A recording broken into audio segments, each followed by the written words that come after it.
What's up, everybody? I had the most stressful Thanksgiving a few months ago, and not for the reasons you may think. I was sure my sellers were getting scammed, and I had to wait from Wednesday until Monday before I could find out, and I'll tell you more about that in a minute. But first, let's talk about Reagan Bartlow's story. She and her husband lost everything in a matter of minutes. Check this out. After months of grueling house hunting, Reagan Bartlow and her husband found their dream home. You could see the finish line. All we had to do was wire the money and then go sign the papers. And then in a matter of minutes, it all came crashing down. I wish I could say they were the only people who lost all their money and their dream, but they're not. Days before the closing, she got an email that looked like every other email she'd received from her title company. Saying, congratulations, we'll be ready to close on Wednesday, and all you have to do is go ahead and wire your funds. And that way all you have to do is come in and sign. It made perfect sense. This is a normal part of the transaction. Most buyers don't wait until the day of closing to wire the money. Reagan followed the wiring instructions, but on the day of closing, got a terrifying call from her realtor. You haven't been talking to the title lawyer. And at that point, my whole world fell apart because I had already wired all of the down payment money for our house, and it was about $255,000. And so our nest egg, our savings, everything at that moment was gone.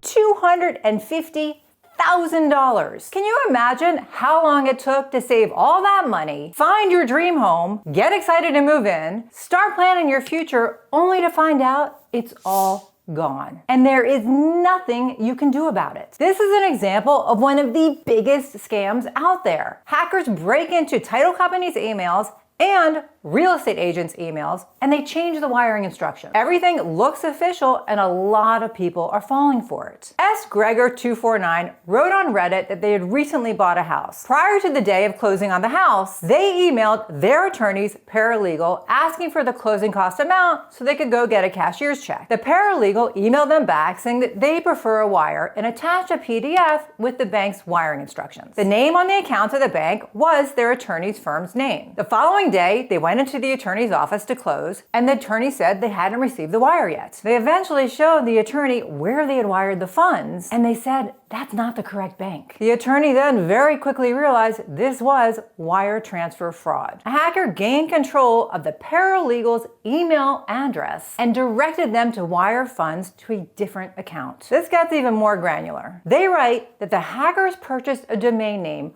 one character off from the buyer's works domain name and made an email impersonating the buyer. The hacker somehow injected the new email into the middle of the email chain on the paralegal's computer and stalled her from further communicating with the buyer. So not only did the hacker fool the buyer, but also the paralegal. Because of the double fraud in this case, the attorney's insurance company ended up covering the lost funds, and the buyer was able to close on the house 15 days after the original date. They are really lucky because this usually ends really badly. There is an easy way to avoid this scam. Just never, ever take wiring instructions from an email unless it's through a secure portal. But even then, to be honest, I would call the title company to confirm the wiring instructions before I would send your money.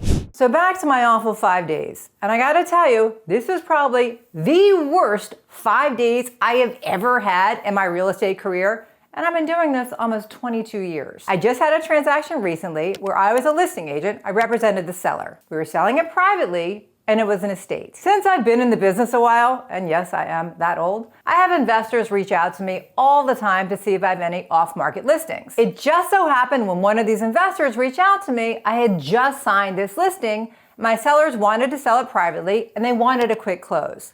It was a really good flip opportunity, so I told these investors about it. They sent me an email with their terms and asked me to write it up, and they would sign it. It was cash, 2.5-week close, taking the house as is, with a quick 3-day yes or no inspection, meaning they could inspect the house, they couldn't ask for anything. They would say yes or no on whether they wanted to move forward. So I wrote it up, I did ask for proof of funds, which we always do for cash, meaning they need to show me where is the money coming from to buy this house. The buyer sent me a screenshot of a bank account with their name on it. Now, this investor is an LLC, but the bank account had the name of the LLC on it, and it had about 3 times more money than they needed to buy this particular house. I did as much due diligence as I could on these buyers, and I presented the offer to the sellers. The buyers did insist on using their preferred title company, so once again, I looked up the title company. I had never used them before.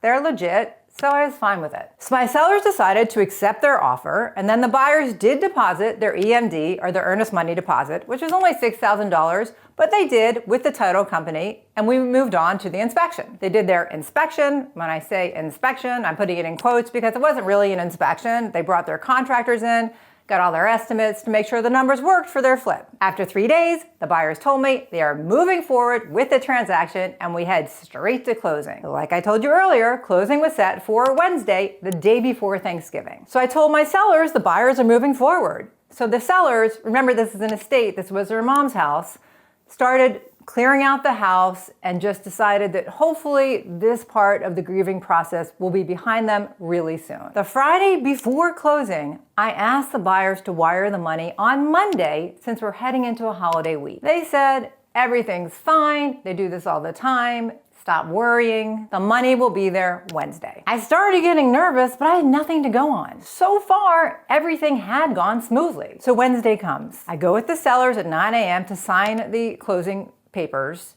All went smoothly, they're excited, they're ready to move on, have Thanksgiving. Like I said, move on with the grieving process. The buyers sign around noon. Not with me, they sign remotely through the title company. The money is still not there. I'm texting the title company, I'm calling the title company, I'm emailing them, where's the money? I am definitely starting to get super anxious and worried. Started catching them in some inconsistencies. The buyer said, because they were texting me back, they didn't disappear. The buyer said, we went to the bank, the money's been sent. Then the title company told me, the buyers told us they're going to the bank in an hour. So I was like, what's going on here? This went on all day. At 4:30 p.m. Wednesday, the day before Thanksgiving, the buyer says he's at the bank and the money's been wired. I asked the title company and they tell me there's no evidence of the wire. Now it's after 5.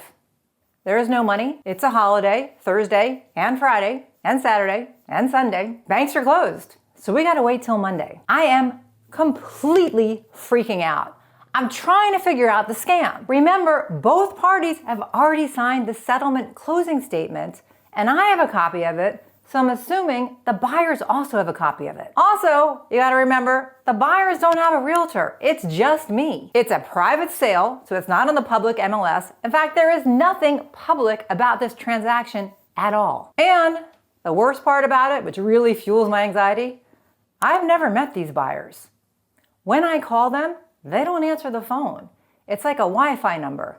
I can leave a message and they'll call me back and they'll text me back, but I've never met them. It's an LLC. You can understand why I'm freaking out. The title company is legit, so I'm trying to rule out the different scams. Could the buyers be trying to sell this property over the weekend with the signed ALTA, the signed closing statement, but then the title company would have to be in on it?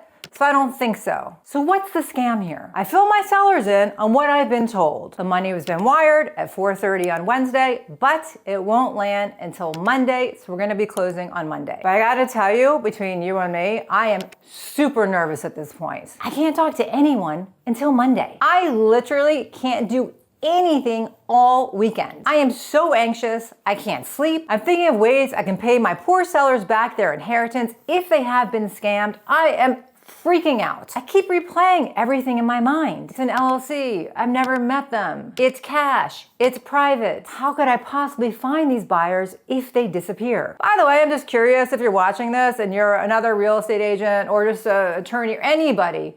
Can you think of a possible scam at this point? Because I was going insane.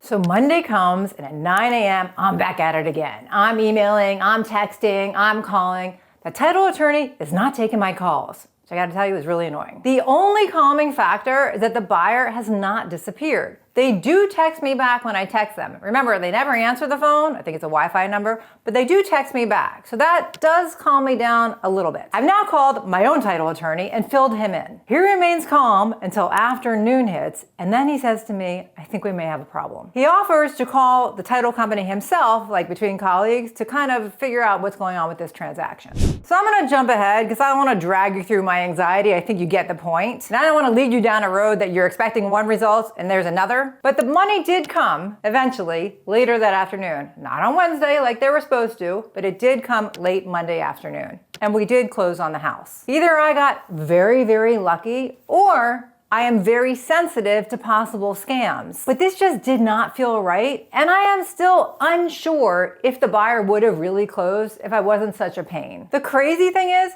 that after we closed around 5:30 that same day, I get a text from the buyer. By the way, Caryn, I just want to clear the air a little more. Are we okay to progress our business relationship here? I had a great experience with you, and I've worked pretty hard to make sure it was smooth for you as well during the transaction and above. Happy to work some more together? I'll read you my response. Honestly, these last 5 days have been super stressful. The lack of concern for the closing date is something I've never experienced before. I suggested you wire the money on Monday to avoid any delays. You refused. Since you both point out many times that you do this all the time, you should know better than to wait until the last minute to wire funds, especially right before a holiday. I am sorry, but I cannot work with people who don't respect the contract dates. It's way too stressful, and I'm not okay with delays that could have been avoided. Good luck with everything. He texted me 2 more times after that, and I didn't respond. There really isn't any need. To be honest, I think they lied to me about wiring the money on Wednesday at 4:30 p.m. because I asked for proof of the wire and they never showed it to me. I can't prove they lied at this point, and it really doesn't matter, but I will never put myself through that again. I will only work with investors that I know moving forward. It's just not worth the risk. If you've been scammed, or if you can think of a way that my sellers could have been scammed in this situation, please put it in the comments, because I think we can all learn from all this stuff that's going on out there, and there is a lot of it going on. I did a video recently on how home buyer remorse is exploding and how buying your first home can turn into a nightmare. It's a good one, so definitely check it out next. And I give you some possible solutions on how not to become house poor. Thanks for watching. I do appreciate it. Bye.